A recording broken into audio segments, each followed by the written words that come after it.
రే కారపు కారపు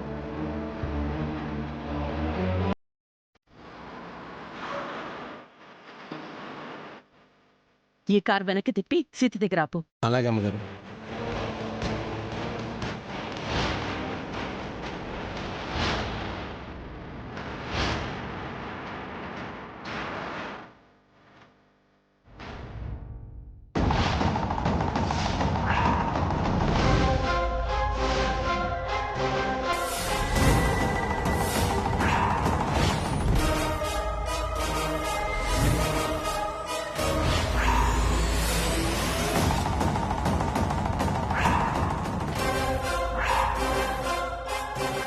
మీకొచ్చిన catering order cancel చేయించాను అని నా దగ్గరికే ఆవేశంగా బయలుదేరావు కదా?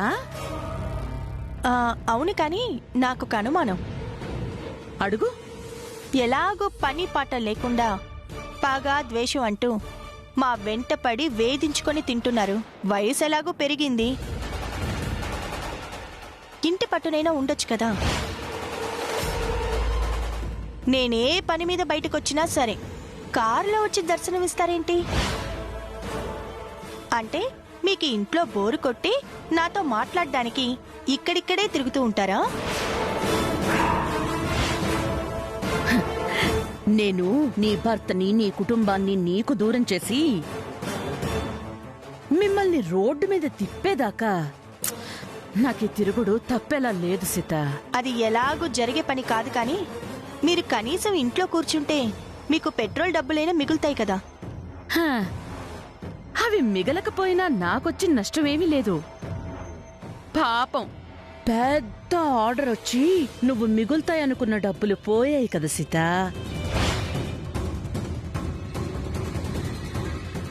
అసలు మా మీద పగ సాధించి మీరు ఏం ఉద్ధరిద్దామని ఆస్తిని తీసుకొని మాకు ఆవేదన కలిగించారు. ఇల్లు కూడా లాక్కొని ఇబ్బందులు పెట్టాలని చూస్తున్నారు. మాకు కన్నీరు పెట్టించి మీరు సంతోషపు పన్నీరులో మునిగి తేలుదాం అనుకుంటున్నారా? కానీ ఒక్క విషయం గుర్తుపెట్టుకోండి, ఎవ్వరు గెలిచినా అందరూ కలిసేది ఈ మట్టిలోనే. మీ పగ, మీ ప్రతీకారాలు ఇవేవి మీ వెన్నంటి ఉండవు. అయ్యో, ఎప్పుడో మట్టిలో కలిసిపోతామని నీ ఒట్టి మాటలు నమ్మి కరిగిపోయే రకం కాదు సీత ఈ శకుంతలాదేవి.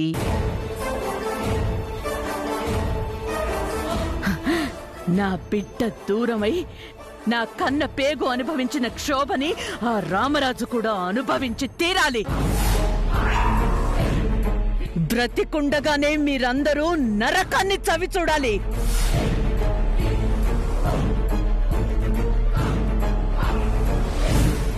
శకుంతల మనస్తత్వమే అంతమ్మా. మొండితనం చాలా ఎక్కువ. అసలు నిజం కన్నా తను అనుకున్న దానికి ఎక్కువ విలువిస్తుంది. తన కన్నబిడ్డ బ్రతికే ఉంది అని సత్యం చెప్పడానికి ఎంత ప్రయత్నం చేసినా చనిపోయిందని భ్రమపడి అపార్థం చేసుకుంది. నా బిడ్డ విషయంలో నేను పెంచుకున్న పగ తీరి నా ఆహం చల్లారాక నాకు చావొచ్చినా సరే సంతోషంగా స్వీకరిస్తా.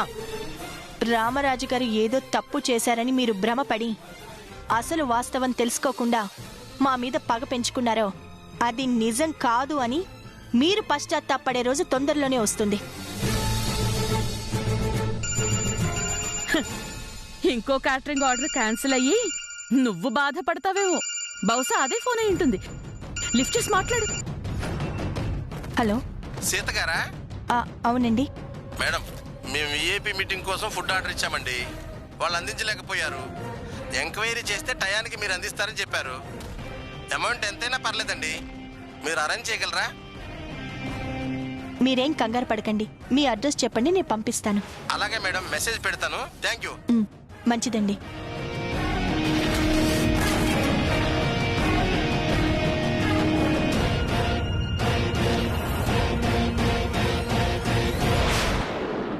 చూసారా శకుంతలాదేవి గారు,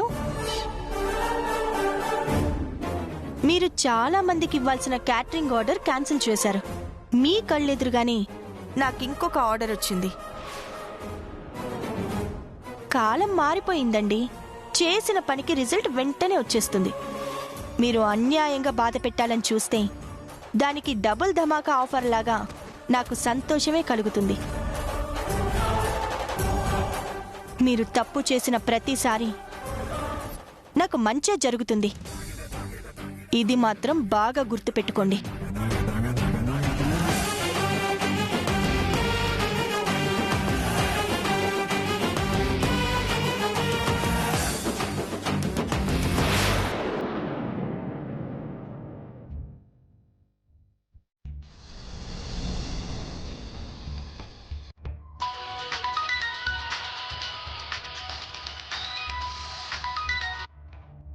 హలో, నమస్కారం రామరాజు గారు. నేను బ్యాంక్ ఆఫీసర్ ధనంజయని మాట్లాడుతున్నాను.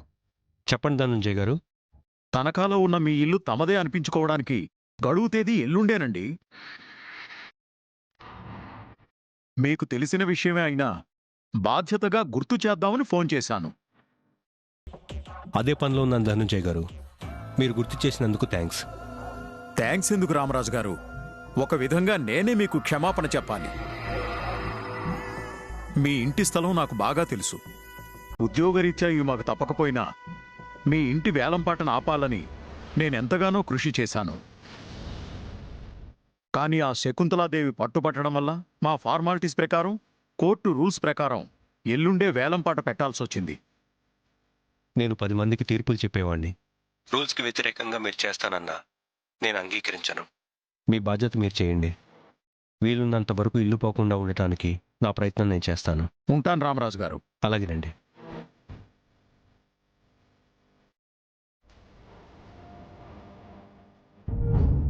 సిలే, ఇప్పుడు మనం చేసింది జబర్దస్త్ ఆర్డర్ సిలే. ఇస్మటి ఇంకొన్ని చేస్తే గా శకుంతల బుర్ర తిరిగిపోద్ది సిలే. అమ్మగారు నడుపు బిగించాక రాకుండా ఎందుకుంటా ప్యాకెట్ గారు మంచిగా చెప్పిన. మనం క్వాలిటీతో శుభ్రంగా చేస్తే అదే మనకి శ్రీరామ రక్ష. తప్పకుండా పెద్ద ఆర్డర్సే వస్తాయి. అవు సిలే.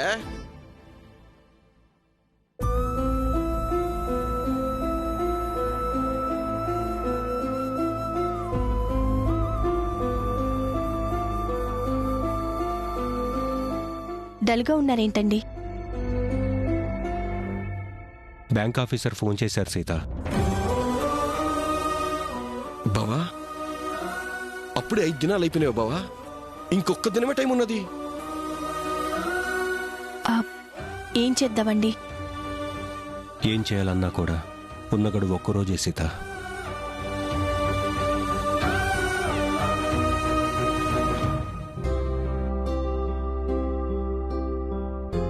సొంత ఇంటిని కూడా మనది అనిపించుకునే ఇలాంటి దుస్థితి ఆ పగవాడికి కూడా రాకూడదు సీత.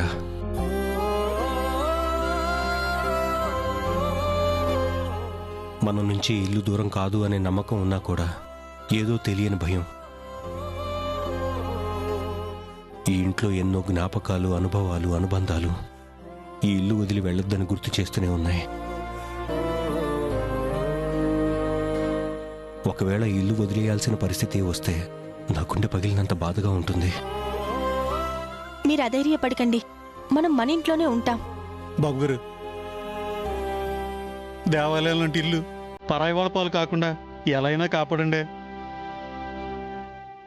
అదే ప్రయత్నం చేస్తున్నాను మారుతి. సీత, ముందు అసలు మన దగ్గర ఎంత డబ్బుందో తెలుసుకుంటే ఇంకా ఎంత కావాలో ఒక అవగాహన వస్తుంది.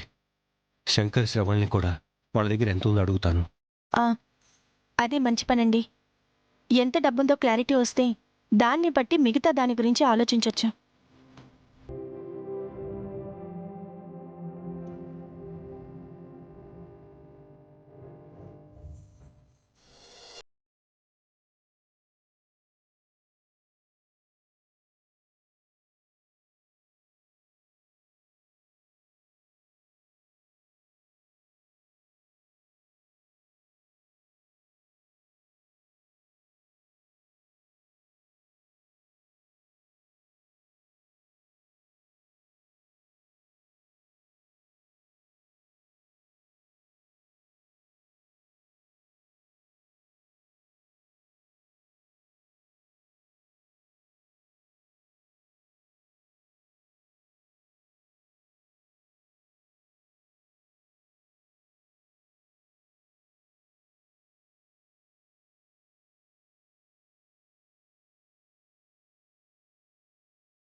సత్యాన్ని వీడని హరిశ్చంద్రుడు కాటి కాపరిగా బ్రతకాల్సొచ్చింది.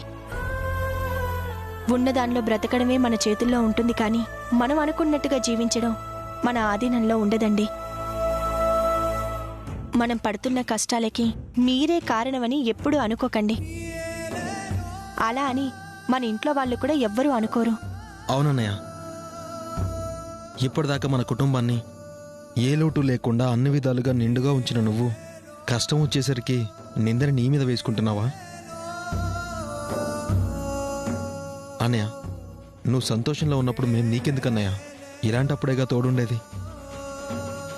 ఎప్పటికీ ఉంటాం కూడా. నువ్వే మా బలం, నువ్వే మా దైవం. ఇంకెప్పుడు అలా మాట్లాడొద్దన్నయ్య. సరేరా, విషయం ఏంటంటే ఈ ఇంటి కోసం 25 లక్షలు అవసరం ఉంది. మనకున్న గడువు రేపటితో అయిపోతుంది.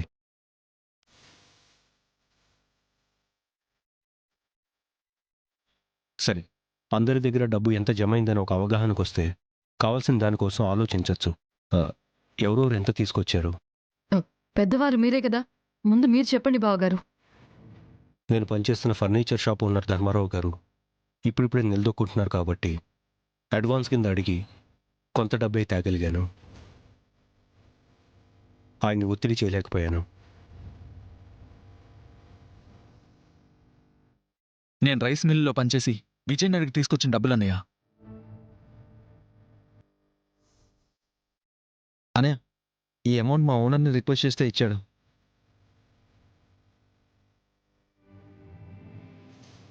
ఇది నేను నాని బావ కలిసి క్రాఫ్ట్ చేసి ఆన్లైన్లో సంపాదించిన పైసలు బావగారు.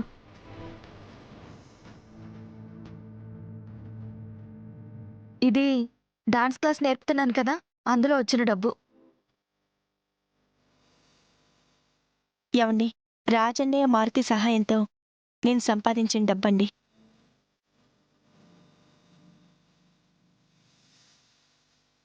అయ్యగారు, ఇది నా వంతు సహాయం అండి.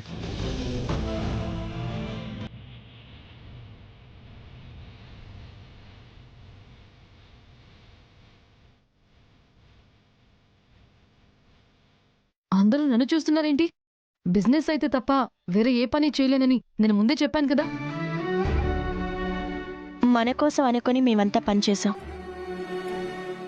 మేం కష్టపడింది డబ్బు సంపాదన కోసం కాదు, మన ఇంటిని పోకుండా కాపాడుకోవడం కోసం. సీత, డబ్బెంతో నేను లెక్క చూడండి. రండి.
సీత, మొత్తం ఎంత అయింది? మొత్తం కలిపితే 10 లక్షలే అయింది.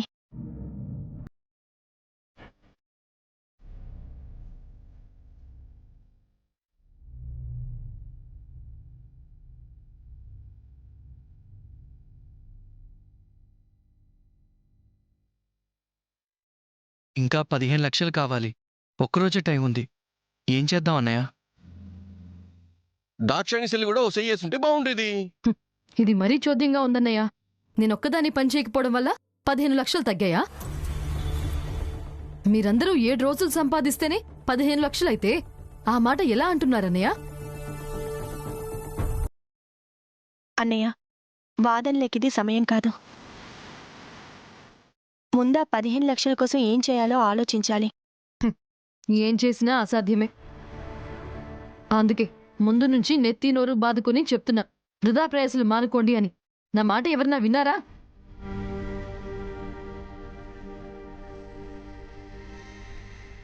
వినలేదు కాబట్టి ఈ 10 లక్షలు సంపాదించగలిగిన దాక్షాయిని సీతలాగా చెడులో కూడా మంచిని వెతికే వాళ్ళు ఉంటేనే ఏ పనుల్లో అయినా ముందుకు వెళ్ళగలం. మీరెవరూ డీలా పడకండి. ఈ ఇల్లు మనకే ఉంటుందన్న ఆశ ఇంకా నాలో ఉంది.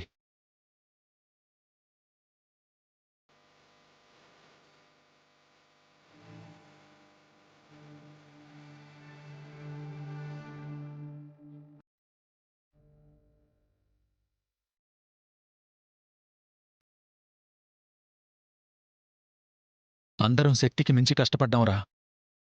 5 రోజుల మనందరి శ్రమ ఫలితం 10 లక్షలు. ఒక్క రోజులో 15 లక్షలు కావాలి. 1-2 లక్షలంటే ఏదో మార్గం చూడొచ్చు. మరీ అంత డబ్బంటే నేను అప్పటికీ మా ఓనర్ని రిక్వెస్ట్ చేసి ఎక్కువ అడ్వాన్స్ తెచ్చానన్నయ్య. ఆయన ఇంకొంచెం అయితే అడగగలను. ఇంకంతకు మించి అంటే కష్టమే అన్నయ్య.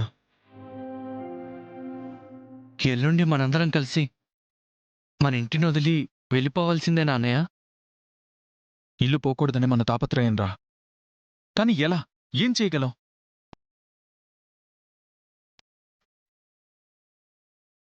చిన్నప్పటినుంచి మనల్ని అన్నయ్య పెంచిన ఇల్లురా ఇది. ఇక్కడే ఆడుకున్నాం, ఇక్కడే పెరిగి పెద్దవాళ్ళమయ్యాం. అలాంటి ఇల్లు చేజారిపోతుందేమో అని చాలా భయంగా ఉందిరా. మనకే ఇలా ఉంటే అన్నయ్య ఇంకా ఎంత మదన పడుతున్నాడో, లోపల ఎంత కుమిలిపోతున్నాడో. మన కోసం కష్టపడిన అన్నయ్యకు మనమంతా ఉండి కూడా ఇంటిని దక్కించుకోలేకపోతున్నాం. ఆయన బాధని తీర్చలేకపోతున్నాం. భరించలేని బాధని లోపల పెట్టుకుని మనమెక్కడ మనసు కష్టపెట్టుకుంటామో అని అన్నయ్య పైకి గంభీరంగా ఉంటున్నాడు. మనందరికీ ధైర్యం చెప్పాలని వదిన చిరునవ్వుతో తిరుగుతుంది. వాళ్ళిద్దరూ కలలో కూడా ఎవరికీ చెడు చేయాలని కోరుకోరన్నయ్య. అందుకే దేవుడు ఏదో ఒక రూపంలో మనకొక దారి చూపిస్తాడని ఆశగా ఉందన్నయ్య. ఈ ఇంటిని కాపాడి అన్నయ్య గౌరవాన్ని కాపాడాలి. ఆ శకుంతల ముందు అన్నయ్యని గెలిపించాలి.